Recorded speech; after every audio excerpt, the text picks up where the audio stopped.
പ്രശസ്തമായ കന്യാകുമാരി മണ്ടക്കാട് ഭഗവതി അമ്മൻ ക്ഷേത്രത്തിലെ വാർഷിക കുടമഹോത്സവം ആചാര അനുഷ്ഠാന നിറവോടെ കൊടിയേറി.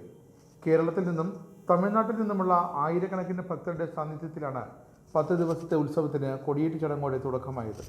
പഴയ തിരുവിതാംകൂറിലെ കുളച്ചലിന് സമീപം അറബിക്കടലിൻ്റെ തീരത്താണ് മണ്ടക്കാട് ദേവീക്ഷേത്രം സ്ഥിതി ചെയ്യുന്നത്.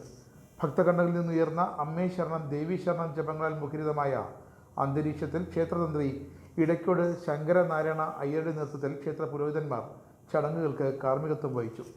മദ്രാസ് ഹൈക്കോടതി ജഡ്ജി എൽ.സി. വിക്ടോറിയ ഗൗരി, കന്യാകുമാരി ജില്ലാ collector R. Alagumeena, Padmanabhapuram sub collector Vinaykumar Meena, Kanyakumari Devaswom executive officer A. Jhansi Rani തുടങ്ങിയവർ രാവിലെ നടന്ന കൊടിയേറ്റ് ചടങ്ങിൽ പങ്കെടുത്തു.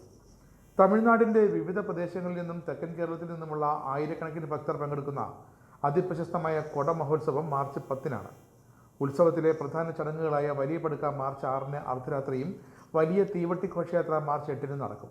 മാർച്ച് 10-ന് അർദ്ധരാത്രി ഒടുക്കുപൂജയോടെയാണ് കുട ഉത്സവത്തിന് സമാപനമാകുക. ഉത്സവത്തോടനുബന്ധിച്ച് ദേവസ്വം ബോർഡും ഹൈന്ദവ സേവാ സംഘവും ചേർന്ന് സംഘടിപ്പിക്കുന്ന 89ാമത് വാർഷിക ഹിന്ദു മഹാസമ്മേളനത്തിലും തുടക്കമായി. വാർഷിക ഉത്സവത്തിൻ്റെ ഭാഗമായി കഴിഞ്ഞ ഒരു മാസമായി ക്ഷേത്രത്തിലേക്ക് സ്ത്രീകൾ ഉൾപ്പെടെയുള്ള ഭക്തരുടെ വലിയ ഒഴുക്കാണ് അനുഭവപ്പെടുന്നത്.